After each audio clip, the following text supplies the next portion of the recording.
Portland, Oregon. It's time for A Different View, with women's perspectives on the fight to end prohibition again. With Portland Dispensaries examiner and mother of four, Jennifer Alexander, and professional healthcare provider Iva Cunningham from Alternative Medical Choices, Inc. Now, here's A Different View. Welcome to A Different View. I'm Jennifer, here with Iva. Today's show, we've got quite a variety of topics. We're going to see if we're able to get through everything. I know, we got a lot to talk about. There's been some big news out there, just different Romania, Switzerland, some big news, around the world that we should probably get to. We've got a guest, Mallory. Lofton, yes, who co-wrote an article with Dr. Mitch Earlywine. Really good article, the consequences of prohibition and what it's, the unintended consequences, what I think it should have been called. But anyway, I'm looking forward to talking to her. And then you have a guest as well. Yeah, we're going to have Leland Berger, a criminal defense attorney here in Portland, Oregon, on to discuss the Oregon Supreme Court ruling on an Occupy arrest that basically grants anybody arrested with a criminal charge a jury trial, even if it's reduced to an infraction. Nice. So that'll be interesting. Yeah, and then we have some special guests in the room, in the studio, in the house. Studio audience. It's whatever. We're moving up. We've got an audience. I know. Yeah. All right. That's two more people who are listening to this. Or passing by guests. So we're going to include them a little bit into the show. Yeah, later. I just got the don't pound the table sign. We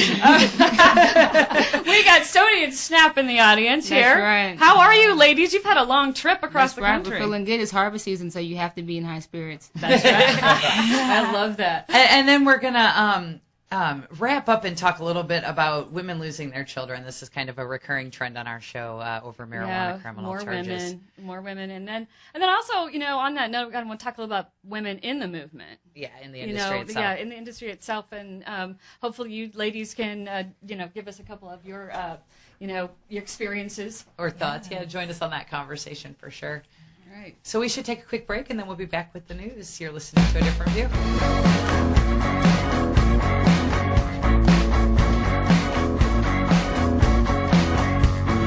Milo was depressed and he could not sleep, so he went to see his doctor down in Venice Beach.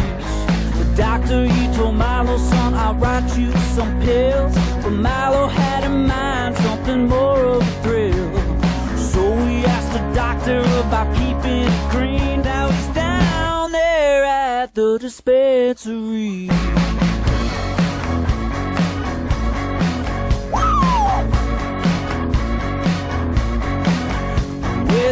Up every morning before he got out of bed. The law offices of Omar Figueroa would like to remind you to stand up for your rights. Please do not give up your precious liberties. There's nothing wrong with standing up for our constitutional rights, and in fact, it's the only way to honor the Constitution that recognizes our natural rights.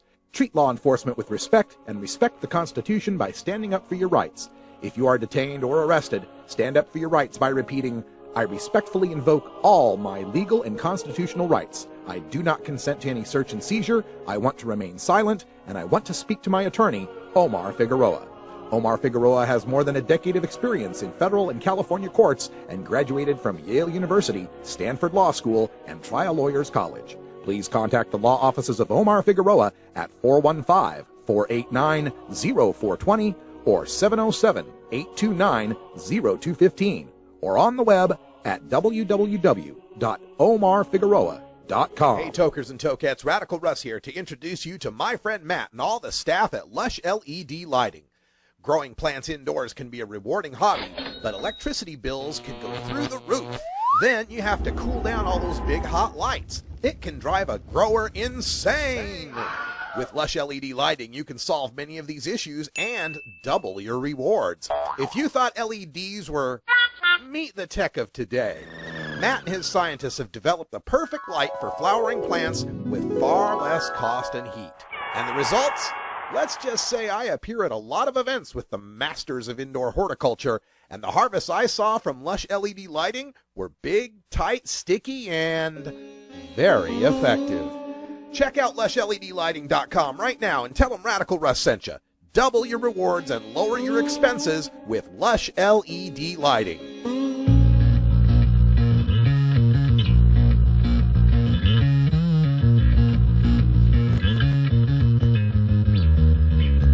And And now we're back with A Different View. Hey, welcome back to A Different View. I'm here in the, what is the studio called? Rolla J Studios. It's just, oh, that's right. I thought it changed names. No, I'm sorry. no. Rolla J Studios with Jennifer Alexander. You're listening to A Different View. Boy, there's been a lot of interesting news going on. Some fun, some not so fun. A text. I love these funny stories. A text was mistakenly sent to a cop, leads to an arrest in New Jersey. So, a New Jersey man, Nicholas DeLure, Jr. of Sussex, mistakenly sent a text message to a police detective claiming that he had a quarter pound of marijuana for sale and wanted to meet at a pizza parlor, because that's where you meet. DeLure and the police detective met later that night, but DeLure fled after becoming suspicious. Well, yeah, I can understand. He was stopped later, but smartly refused to consent to his vehicle being searched. They eventually did, obtain a warrant and for his car, and they found four bags of marijuana. But okay, if you're going to be texting messages. Oh, yeah. Switzerland will no longer prosecute for small amounts of weed. Nice. Yeah, 10 grams or less for anyone over the age of 18. The decision to decrim marijuana regulations was an effort to unify the existing policies, which vary from one area to the other, just like here in the United States. Lawmakers were also influenced by the expected money savings that cutting back over 30,000 marijuana-related cases pushed through the court every year. So that's a big savings, that's why we're here. Encouraged also that the measure would free up police resources to go after large drug trafficking cases. Switzerland has decrimmed possession of marijuana as of October 1st for anyone over the age of 18 up to 10 grams. Anyone caught with marijuana will not need to make a court appearance or have their offenses entered into their permanent record. However, cottonmouth. However, they will still pay a fine of 1,000 Swiss francs, which is about 110 American dollars. Lawmakers warned that it's not the same as legal. Decrim is not the same as legal. Growing and consumption are still not allowed. You can carry it, but you can't consume it, and you can't grow it. Now, and there's also stricter regulations for anyone caught selling to someone under the age of 18. So, yeah. And Swiss, I thought this was kind of interesting. Swiss children are the world's second most likely to smoke marijuana. Yeah. Yeah. Do you know who the first is? The leading? No. Canada. Canada, really? Canada. Shocking, huh? Okay. Romania. Good news comes out of Romania, the 10th European country to legalize medical marijuana with a permit. Joining the Czech Republic, France, and the Netherlands, patients are given a permit may now have access to medical marijuana to alleviate pain under the new provisions of the Romania's narcotic laws. Let's see. At the time, right now, it's they haven't put the whole plan into place, but it's still outlawed, and recreational marijuana is not allowed. The new medical marijuana allows for the derivatives of the plant can now be used to treat allowable conditions, just like here: pain, cancer, multiple sclerosis, epilepsy. However, if you're going to produce it or distribute it, you have to contact the National Agency for Medicines to request approval, which is not, I don't necessarily have a problem with that as long as it doesn't go into the big pharma. Right. Yeah. Let's see. More. Here's a good one. Matt Ironside was was detained for having Washington plates. He was profiled. He went into Idaho, Pocatello. Him and his wife were driving from Washington to Pocatello, and they were pulled over. The officer asked him if he was under the influence, if he was impaired. And then, instead of asking him if he drank anything or if he was on any kind of prescription pills, they went into asking him if he had a medical marijuana card, if he understood the Washington medical marijuana laws, and then they asked him if he ever used marijuana, to which he would, when I was 22, but, I think what this demonstrates is that, individuals that, live on those bordering cities are frequently traveling into those, from legal states into illegal states, are going to find that they're going to be profiled more. Yeah. don't answer questions. Don't, we have to reiterate that every time. Don't, consent to can a search. ask you anything. Right. You have the choice not to answer. Yeah. The right to remain silent. Right. Yeah. And they will ask you questions to try to get you to reveal things that's how they investigate. Well, but I mean, it's kind of interesting, though, that this type of profiling is going on. We know of all other kinds of profiling, but just simply having Washington plates or being from Washington gets you pulled over. I was detained in California for having Georgia plates. Cover up your plates. Let's see. U.S. Attorney Laura Duff, because of the government shutdown, got herself into a dust-up herself, had to backpedal a little bit. Am I going out of time, Russ? We've got about another 30 seconds. Okay. Go ahead, wrap it up. Sorry. Anyway, because of the government shutdown, it's causing a backlog in all the court cases, right? Mm-hmm. So she had issued guidelines saying that non-marijuana drug smuggling cases would not be prosecuted if a suspect had a border, a crossing permit visa if they were Mexican, and then no marijuana cases were to be prosecuted at all. Right. However, she had to backpedal, issuing a statement Thursday saying the prosecution of immigrant and drug smuggling offenses will still be fully prosecuted. But, they're running short on staff, and they've got this huge backlog. They've got to prioritize. And, she's like, we don't have the staff to do this. What are we going to do? Exactly. Yeah. Well, that's all the news that I have. We're going to go to a quick break. When we come back, we'll have Mallory to talk a little bit about that study. Yes, good study. You're listening to A Different View.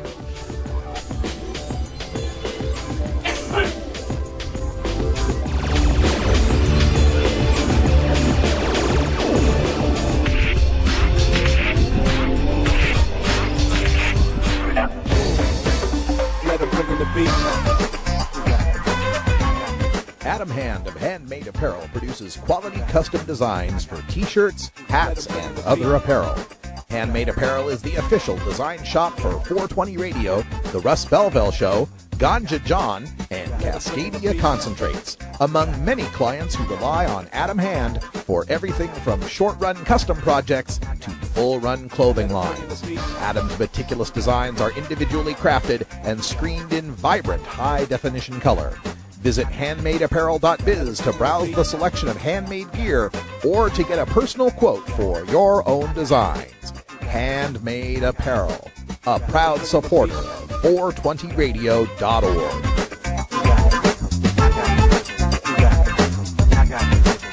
Let them bring in the beat.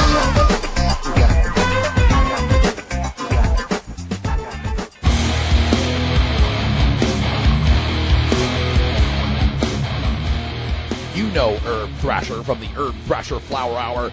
Now get ready for Herb Age Designs for the proud cannabis consumer. Herb Age Designs, lifestyle gear for the 420 friendly. Herb Age Designs, home of the famous lighter leash. Herb Age Designs, get your Herb Age t-shirts and hoodies and show your pride. Herb Age Designs, we've got frisbee golf discs and durable hemp gear. Herb Age Designs, we've got shot glasses, drinking glasses, coffee mugs, and beer cozies. Check us out on Facebook and online at herbagedesigns.com. And follow Herb Age and Herb Thrasher on Twitter. We'll see you at this year's Hemp Fest. Crank it up!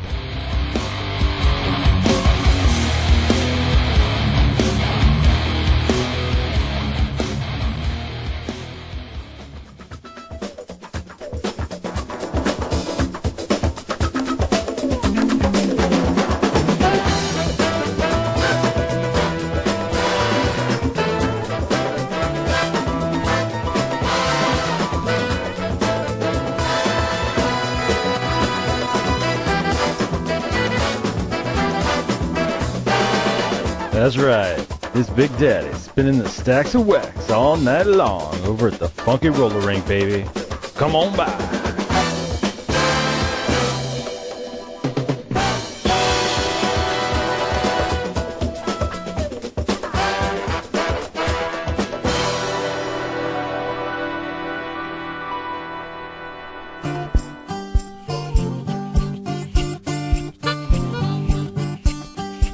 And now we're back with A Different View. Welcome back. You're listening to A Different View. We're going to have a special guest, Mallory Lofton. Mallory is a doctoral student working on her PhD in clinical psychology at the University of Albany, State University of New York. Her research interests generally focus on differentiating why some individuals and not others develop problems related to the use of substances with low dependency potentials, like marijuana. She has published works in the phenomenon of cannabis cravings, as well as the potential medicinal benefits of cannabis for reduction of ADHD symptomology, and also she's also a regular contributor on Ladybud.com. And she has co-authored an article with Dr. Mitch Earleywine, who's a well-known cannabis activist. He's on Russ's show once a week, sorry. Anyway, so Mallory and Mitch had co-wrote this article called The Curious Consequences of Cannabis Prohibition. We got her on the line. Yep. Mallory, can you hear me? Yes. I can't hear her very well. Go ahead. I'm sorry. I'm not hearing you. Oh, I'm here. Can you speak up a little bit? Absolutely. Can you hear me? There you go. Now I can hear you. Okay, perfect. We're working out the technical difficulties as we go along. Okay, so as reading through this, it sounds more like an article related to the unintended consequences of prohibition. You know, it was actually intentional, the choice of curious as opposed to unintentional consequences. Mm-hmm.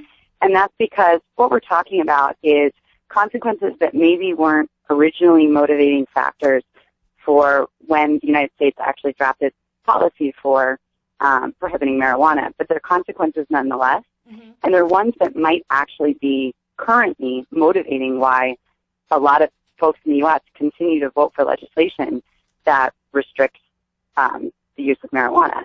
So we didn't say unintended because even though they weren't unintended originally, mm-hmm. they might actually be unconsciously intended consequences. They might actually be motivating people to continue to want to prohibit the sale of marijuana. Right. And it might be consequences that people aren't necessarily aware of that are motivating their decisions. Speaking on that note, one of the statements that you made I thought was really interesting is, and I don't think anybody's really discussed this, but it was you had mentioned prohibition could decrease the problem of use even if it does not minimize the availability of the plant. Can you explain to me what you mean by that? And give me some examples of how that might be? I'm sorry, so you mean, I'm sorry, could you say that one more time? Yeah, wait, one of your statements, you said prohibition could decrease the problem of use even if it does not minimize the availability of the plant. Right. And so what we're talking about is not so much actual problems related to use, which is what we would expect. I mean, if we, wanted prohibition in place, what mm-hmm. we would expect is that we would want that because we wanted problems related to the use of marijuana to go down. But in fact, what we might be seeing is other problems not directly related to the actual use of the plant, ones that we're not classically thinking of, might be decreasing, whether good or bad. I mean, quote unquote problems. Somebody else has perceived what they perceive as being problems in the U.S. going down. And so we cite things like even increased police presence in communities, in non-white communities, which I would argue isn't actually a good thing, but to someone, they might actually think that that's, a good thing, that that's reducing some kind of problem, and that might actually be motivating them to continue to vote for legislation that prohibits marijuana. I would argue that that's racial profiling, but that is an unintended consequence that might be a motivating factor that we don't normally talk about. Okay, and and I thought about other things that the educational programs that are related to children and that sort of impact that prohibition seems to be having. I don't know. I thought that was just an interesting statement. The other thing, you point out the problems of taxing. Everybody, all the bills seem to be geared at taxing and regulating. But you had pointed out why taxing isn't necessarily the best option for us if we're going towards legalization. Well, and one of the things we bring up, so, one of the big arguments is, hey, let's go decrim or let's legalize so that it'll increase tax revenues to the U.S. But then some folks who might be on the other camp would say, yeah, but we're getting so much money from asset forfeiture, which is, what we talk about in the article as one of these consequences that maybe people don't talk about, but could be a big reason why people are against changing legalization status is because, I mean, we had the U.S. in 2010 had almost $2 billion in assets that they seized related to substances, illicit substances. So you're saying that some people are viewing that as a positive thing and not as a greed or immoral. It's a revenue source. It's a revenue source, yeah. Right. I mean, I'm not saying one way or the other whether or not that's a good thing. I probably would argue against it, but we can see why somebody, you know, they might say, "Hey, I've seen the data. I know that prohibition hasn't actually reduced use, hasn't actually reduced people being, you know, in jail for use or people having problems related to use. But look at the amount of money that it's raised by having it remain illegal." They might not say it out loud, which is why we wrote this article to say, hey, these are some of these consequences that people might not say out loud, but they're motivating factors to keep this legislation in place. That's a lot. That's a lot of cash that goes towards our police force. Did you find any one particular motivator to be the most influential? Like any of these intended consequences? Yeah, we talked about the three main ones we talked about were this asset forfeiture, so the amount of revenue that we actually see going towards our police stations by keeping it illegal. We also saw, and I would argue that this might actually be the most influential. I don't know.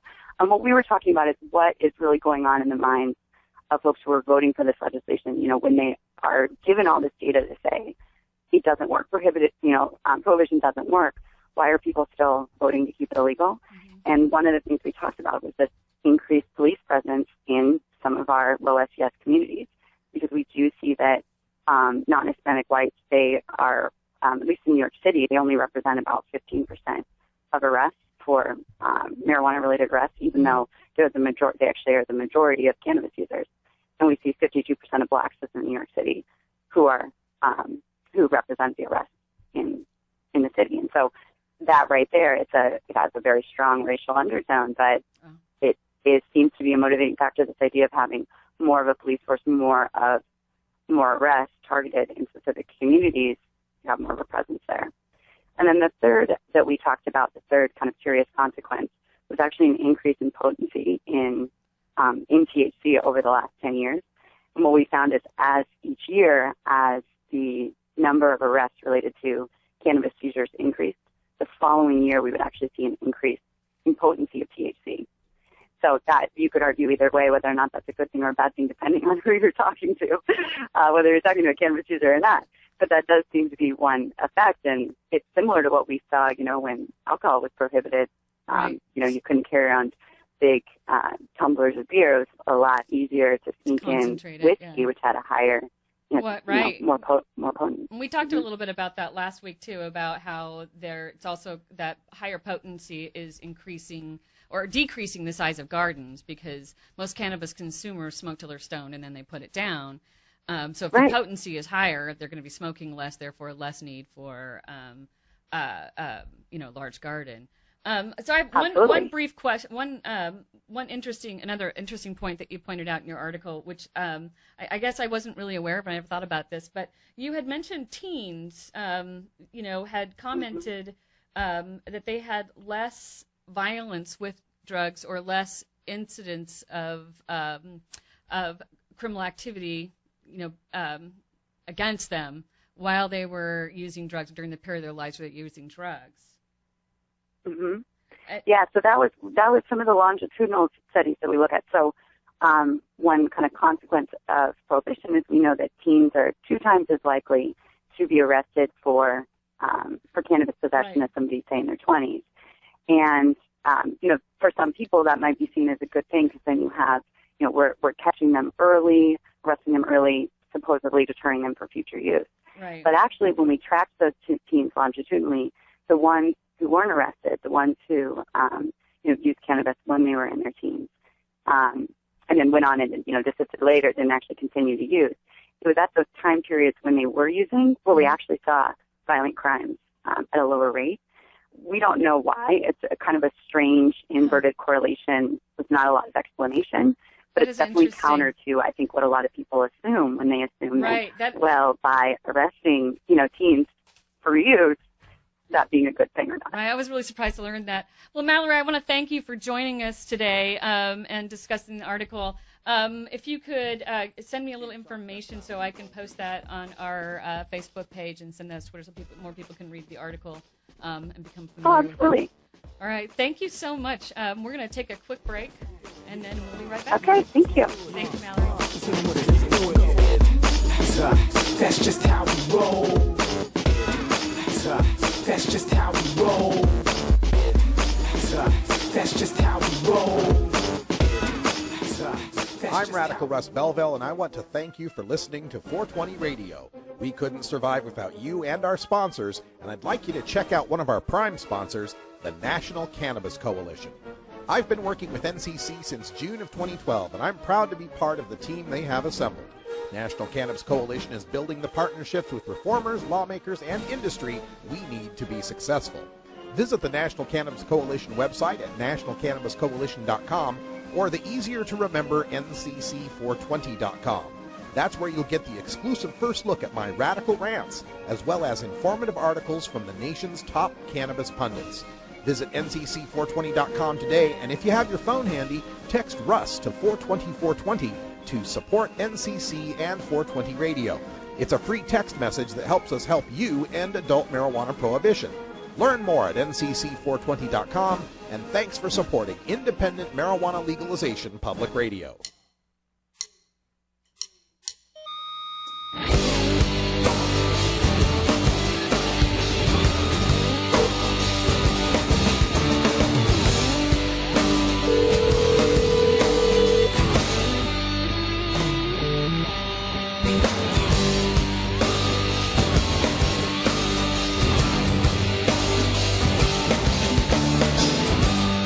And now we're back with A Different View.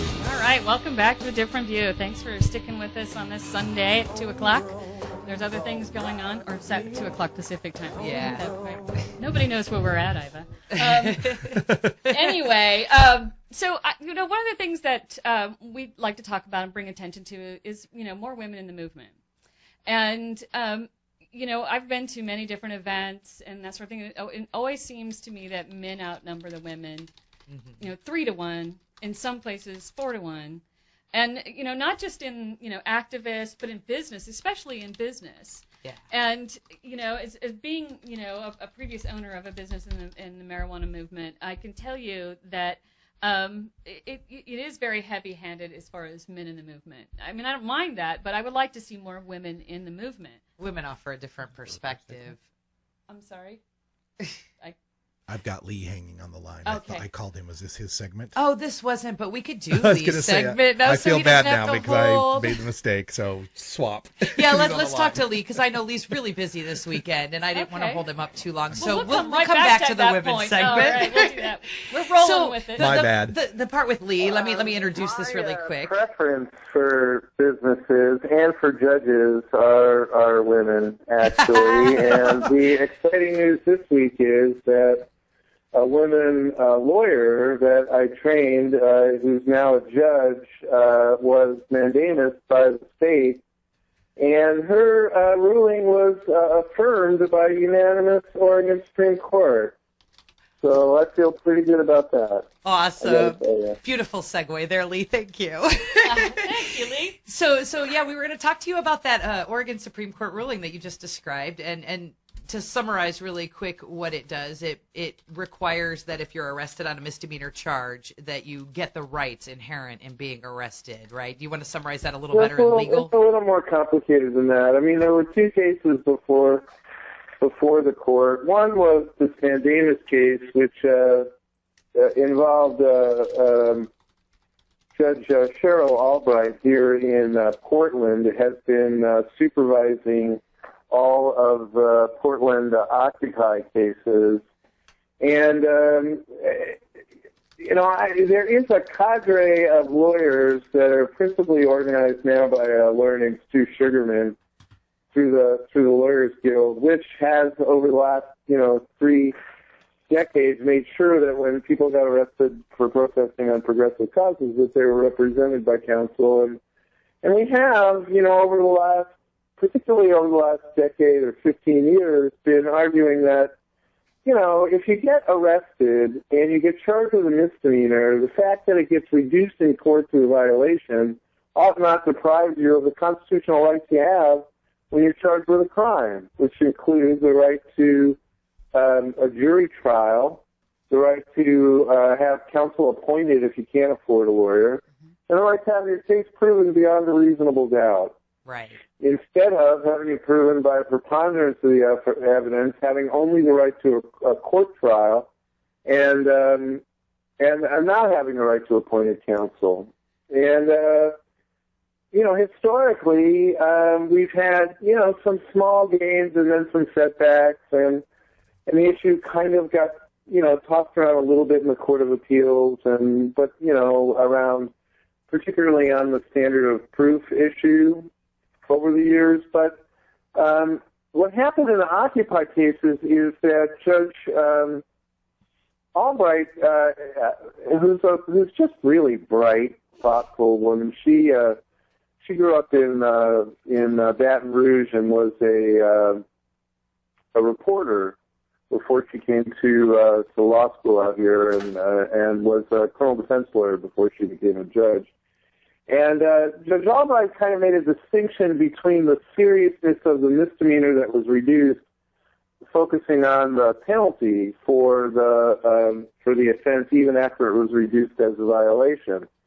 And it has to do with interpreting a case called Brown versus Multnomah County that had to do with the legislature had decriminalized driving under the influence, except the Oregon Supreme Court ruled not enough to make it so that you weren't entitled to these rights, and they set out a bunch of factors. Well, initially, Judge Albright had allowed some of the motions, but not all of them. And then, when we were assembled one day to schedule trial dates, the ruling in the other case that the Oregon Supreme Court decided this week came down from the Court of Appeals, State versus Fuller. And Tawana Fuller was charged basically with shoplifting, theft in the third degree, attempted theft in the second degree. Her cases were reduced from misdemeanors to violations, and she insisted on her rights to a jury trial and to prove the unreasonable doubt appointed counsel. The Court of Appeals agreed, and Judge Albright thoughtfully and courageously, held another hearing, allowed some additional briefing and discussion, and then reversed herself. And Multnomah County District Attorney's Office filed a petition for writ of mandamus, which is when you go to the Supreme Court and ask them to tell either an inferior court or, like the sheriff or somebody or the mayor or city to either stop doing something or to do something, or to show cause why they haven't.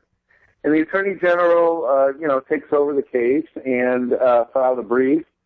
In Fuller's case, her lawyer filed a brief, and the Occupy lawyers, frankly, we were pretty burned out. And we relied on a cooperating lawyer from the Oregon American Civil Liberties Union, who wound up arguing the case on behalf of the Occupy defendants, and he won. And he won because the Supreme Court, the Oregon Supreme Court, unanimously agreed with the idea that if you get arrested and charged with a misdemeanor, it doesn't matter whether the prosecutor reduces the charge or not.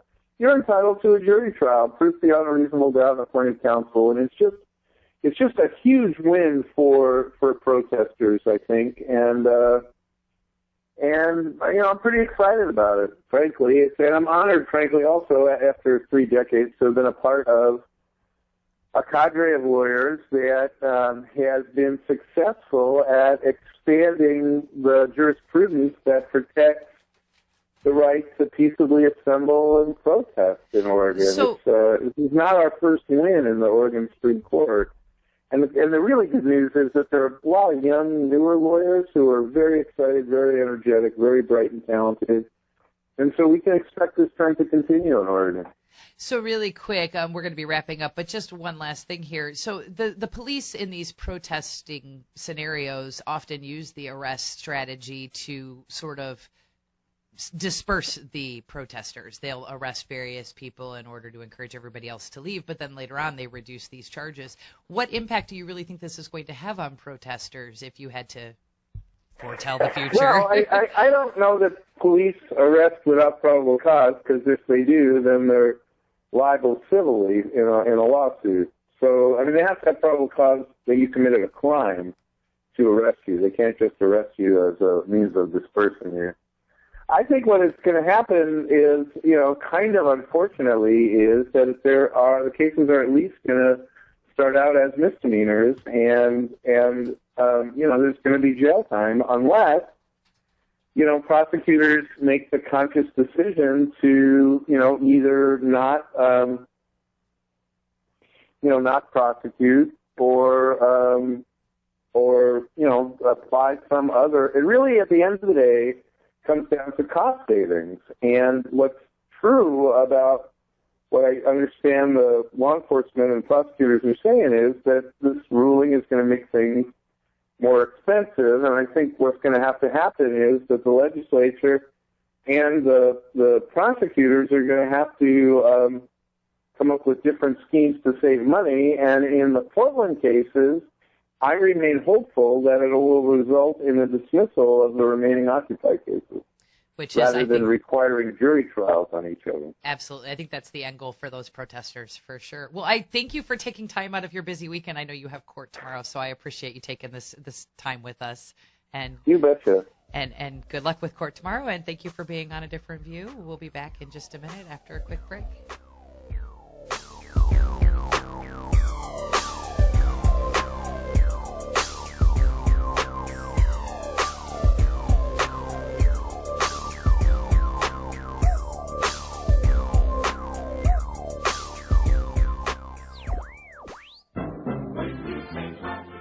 Marijuana and alcohol are the two most popular recreational drugs in America.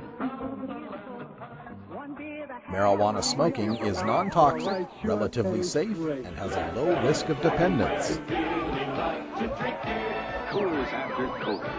Alcohol drinking is potentially fatal, dangerous to society, and is quite addictive.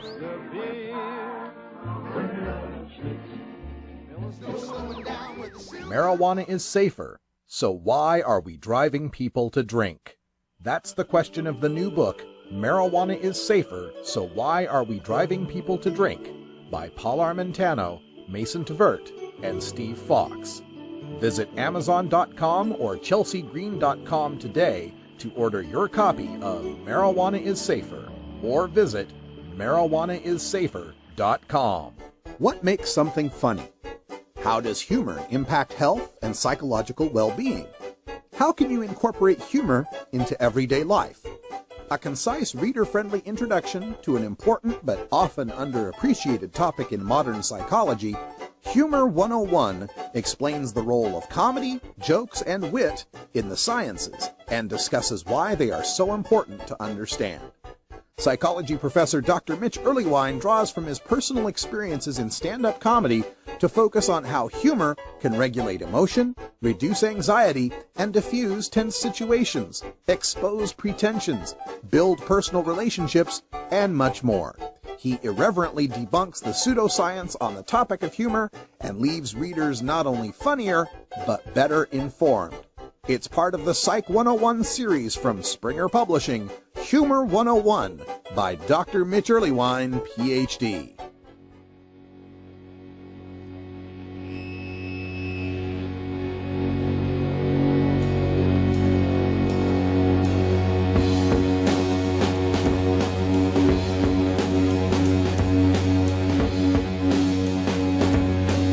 And now we're back with A Different View. Welcome back to A Different View. This time we are going to talk about women in the movement, darn it. We started to do that. We did, and it was our fault for not communicating with Russ, our order here. We're still working out the details. We'll get it right. It's only our second show. Okay. Well, this show is, we want to represent the women. That's why we do this. Really, women don't have a voice out there. I mean, there are some women out there, don't get me wrong. There are plenty of women that are coming out, but there isn't a loud, strong voice for women. Most of the different groups out there have men as their executive directors and men as the main people in the business, and we hear a lot of men voices. Right, and and just like in corporate world, there's that limit to women as well. Sorry, Sorry, I'm The gonna sit pounding my on the hands. counter. Sorry, we need pads or something. Anyway, so one of the things I notice is when I go to all these events, what I see are, women, if they are promoted, they're not always promoted in a serious, credible way. I mean, I see a lot of the naughty nurses. I talk a lot about that. I see, the women in the short shorts and the low cut shirts, which you don't have necessarily an issue with, but it does, I think, detract from the credibility for women to join into the movement. Don't you think? Yeah, I mean, women in the movement, it all depends on where their mind is at and what they're trying to do. A lot of times we see that people who are trying to get into co-ops or collectives to be caregivers on that kind of level where you give service, they're, more so trying to solicit themselves. And if you're not, it's awesome because then you can connect to someone who really does understand what you're trying to do. But for the people who are just trying to get in there for the money-making aspect, it really takes away from the patient because now it's like you're just, self-proclaiming yourself because you can and you have this job while I'm sitting here coming to you looking for a service. Right. Now, you ladies, you guys are what they call strain hunters. Explain to me what that is. Well, really what we do is we understand that everyone in the universe needs cannabis, and right now prohibition exists and everyone in the world does not have safe access to clean organic cannabis. And that is our focus, and that includes being strain hunters because you need the best. Right. Well, different strains have different qualities that provide different aspects of care for different patients. I mean, like what works for me may not work for her. Right. And you have to go get it. Right. And I've met a lot of people who are, growers who are really into their strains, into their seeds, but I really haven't met too many women. In fact, I would say that besides Stony Girl, I think you two ladies are the only other women I know that are working in that part of the industry. Because when you step out into the industry, you put yourself out there, and a lot of women, you can't put yourself out there right now. It's a lot of pressure, when you go up against some of the bigger dogs in the game, it's kind of intimidating. They come with years of experience and I've been doing this for so long, and you might have been doing it equally as long and not as boastful about it, or whatever your situation is, you just started and you have a great knack for it, so it's what you do. But you seem to have to overcompensate for the fact that you can grow something as bomb as them. And it's funny because when you get into the garden, it's that love and care that women just naturally offer that makes a sinsemilla plant grow, because sinsemilla means it's a female plant. Just the fact that you're trying to grow this female to perfect, the perfect level that you want, if you're not even connecting to it as a lady, like you just missed the point. I love that. No, that's kind of true though. I mean, women are known to be nurturers.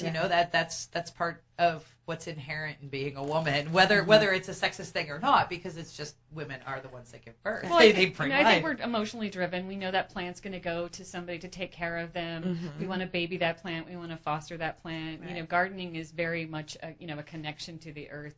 Doesn't matter what you're growing, but there's your heart and soul in there. So how can you grow the best if you don't have any female growers? Right. There's no way. Why we have to band together. We have to come and see the fine details.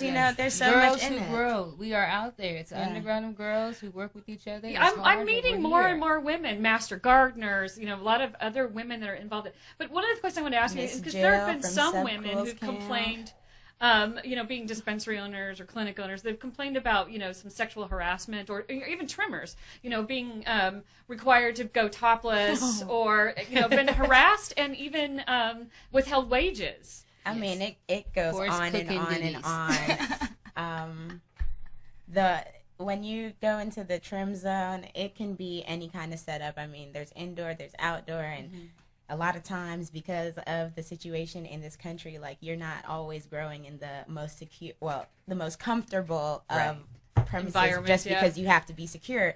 And a lot of times, when you're in this co-op of people who are out in the woods, like if they aren't spiritually connected to the plant the way we all are, as far as saying, I'm trying to get this to be right because we know that when it's the best it can be, we're all going to live better, our bodies are going to feel better, like we're just going to benefit so much more if we do this right. Like when the person enters into the situation and they're more focused on, well, there's 6 guys to 3 women. Who's gonna get these? I mean, it just becomes uncomfortable, and a lot of women, you know, on a regular day, you have to deal with that. So why, and when I want to go harvest my cannabis, am I going to sit in a room? It changes your energy. Right. It's a whole bunch of people just sitting here like, someone finally entered, you know, and it's something that a lot of men don't understand. But when you point it out to them, they're like, I'm not trying to do that. I'm not doing anything, you know, but it's just overwhelming. And it's, you know, when you're with the plant, like, it's just such a natural experience. Like, your pheromones are releasing. It's like waves are in the air. If you're smoking it while you're trimming, like, everybody's in there. Yeah. So what advice would you give, you know, other women that are trying to come into the industry?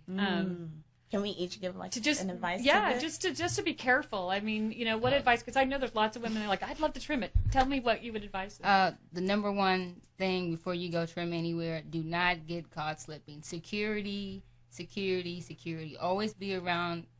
Always be aware of your surroundings, and because you're connected with the plants, be in tune with your inner self. They will call you. The gardens will talk to you at night and will lure you to the garden. It shouldn't be an uncomfortable situation. Right. You don't have to compromise to get into the industry. Right. If someone wants you to compromise, their heart is not in the right place. Right, right. Yeah, to go with that, I would say know your limit. I mean, a lot of times you enter into something, and because you want to go as far as it can go, you sometimes start saying yes and no to things that you probably should, you know, recheck in your brain. And you have to know before you enter into a situation how far you're willing to go with yourself. Like, if you are just like, look, I love to have a good time, whoever comes to see me can come see me, like, then, you know, you can't be mad when it comes at you full force, because in the real world, it comes at you full force, like, especially when you're doing something as earthy as, you know, farming or harvesting cannabis. Like, it's really just spiritual, an outdoorsy thing. It's not we're gonna go take a shower and blow dry my hair and straighten it and get sexy for the next day. Like, no, you're gonna be in a tent. It's gonna be hot sometimes. It might be cold. Yeah, you're gonna. Yeah. It's gonna be a rough time. I mean, every situation is different. You could be in an indoor setting and hey, there's air conditioning and you go home at night. Like, whatever you do.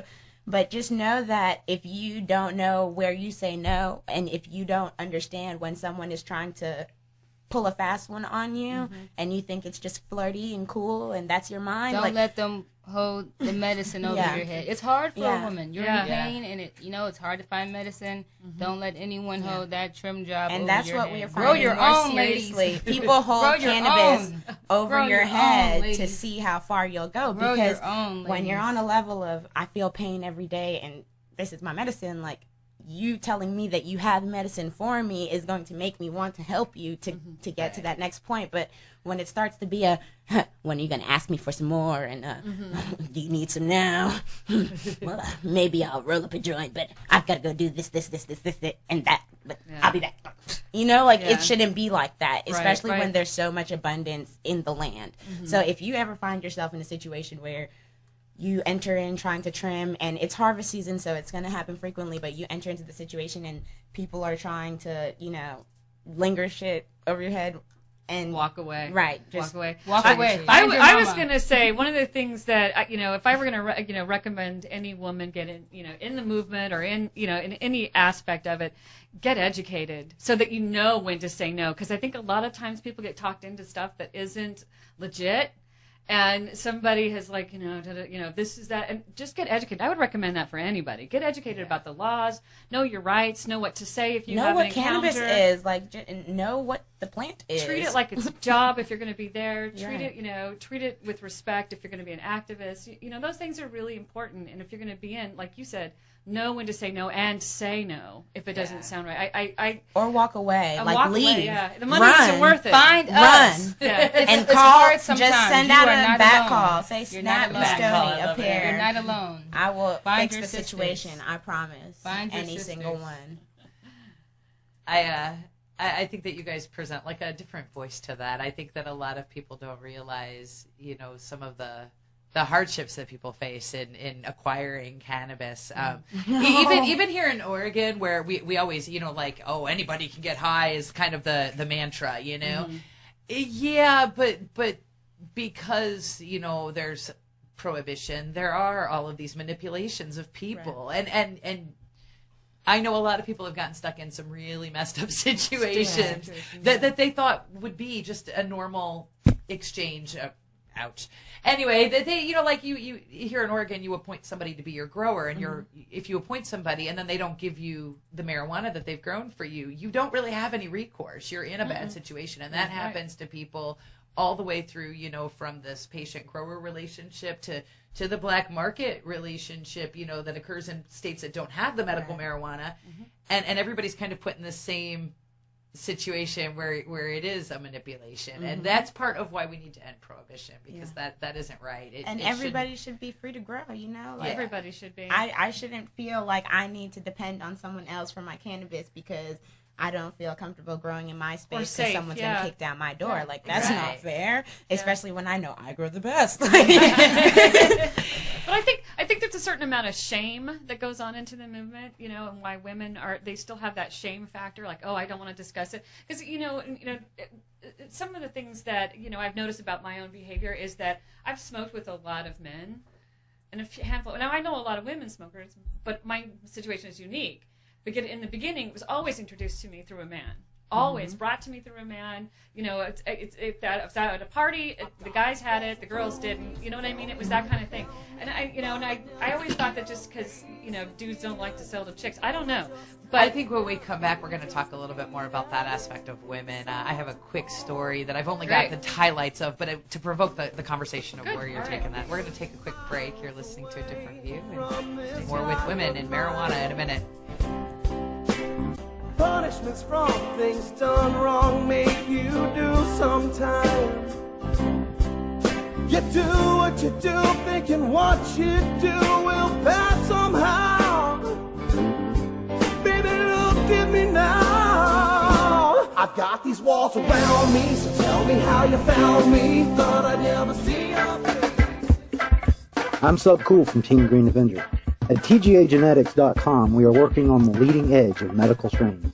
Our strains are rigorously tested for THC, CBD, THCV, and other critical cannabinoids. Know your grow. Check out our genetic diversity at TGAgenetics.com, the home of Jelly Bean, Jack the Ripper, Vortex, and other award-winning cannabis strains. Marijuana legalization is always on at 420radio.org. Be sure to join us for our prime time lineup at 8 p.m. Pacific with all original live shows, beginning Monday at 8 p.m. with the new Viper Hour, the best in the early 20th century Viper jazz culture.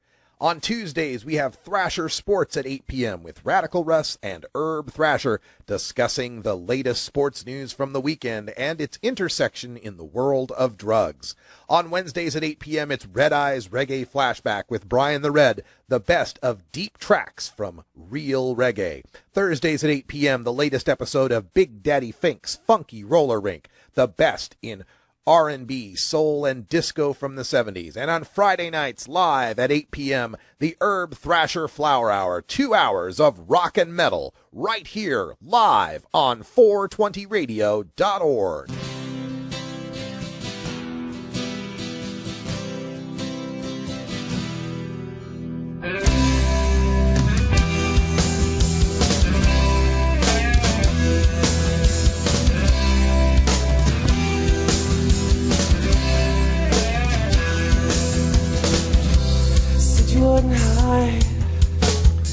And now we're back with A Different View. Welcome back. You're listening to A Different View. I'm Jennifer Alexander here with Iva Cunningham and our guests Stony and Snap. And so I just want to, I only got, the bits and pieces of this story from one of my friends who basically, posted on Facebook how upset she was, to see another family torn apart related to cannabis.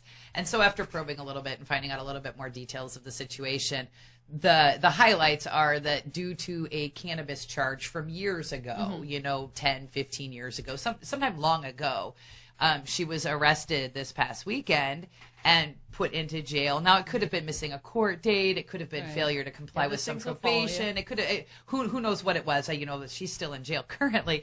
But she was arrested on this old charge from 15 years ago related to marijuana, and her children are placed in foster care. And it always kind of brings it home to me. They took her kids away, just to be clear. They took her kids away because she had an old warrant that was so she got put into jail and her kids got put into foster care. Exactly. Awesome so who knows if it was a valid situation? I mean, I don't know what the charge was, but it just sort of brings home that concern that mothers have, and even people with other responsibilities. Going back to the women being nurturers, we're mothers, we're wives, we're daughters taking care of parents, or there's a lot of relationships that are strongly impacted if women are sucked up in the criminal process of prohibition.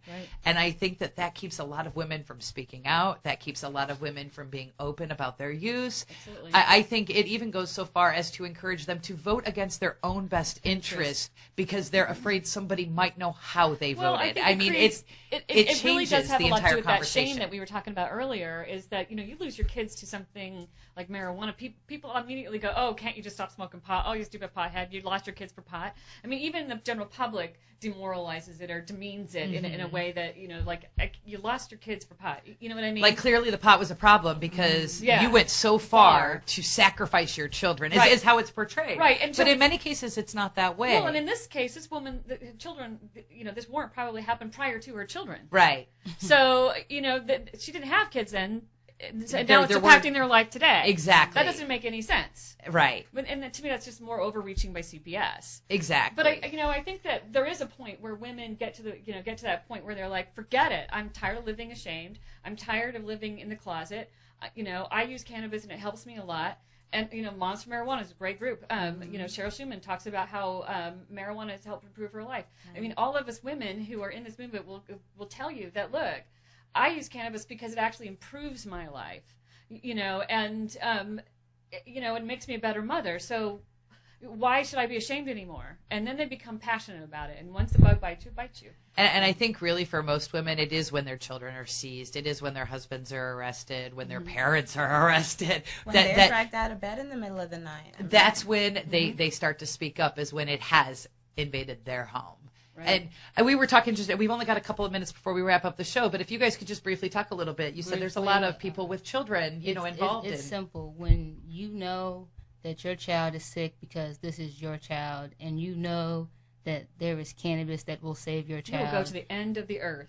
And someone is telling you that you cannot use that cannabis to heal your child, and you see your child get sicker. We have mothers who have lost their children forever. And that's why we stand with our alliances. The Normal Women's Alliance, Moms for Marijuana, those are very, very powerful groups. And when you don't feel like you have a voice, you don't have to come out and be the face of it. You just tell them your story and they'll create the face for you. It doesn't even have to be yours, but they just are so sold out to make sure that no one does this. I'm in these organizations. I believe wholeheartedly that no woman should have to feel like they can't, freely medicate the way they need to. If we got to wrap up, but throw out those organizations. It's what Moms for Marijuana and the Normal Women's Alliance and Carolina Cannabis Coalition. R.I.P. our mother Jean Marlowe. Yes. She passed away. She was a cannabis crusader in the Carolina mountains. We love you dearly, Mama. You have to stand together. And one of the wonderful things about all of these organizations, if they're not the right people, they can always point you to who it is. That's right. Where everybody's connected. It's a big community. My advice, just get involved where you can. You don't have to, like you said, doesn't have to be big. Just get involved where you can. Small steps help. Just to wrap up the show, one of those ways is to listen to 420 Radio, where we've got all kinds of different voices from all over the nation. And checking out the Facebook page for us is A Different View. Our Twitter ADV420. And we will be back next Sunday at 2 p.m. Pacific time here at 420radio.org. You're listening to A Different View. That's right. Thanks, ladies, for joining us. Thank you. All right, we'll see you next week. 420 somewhere.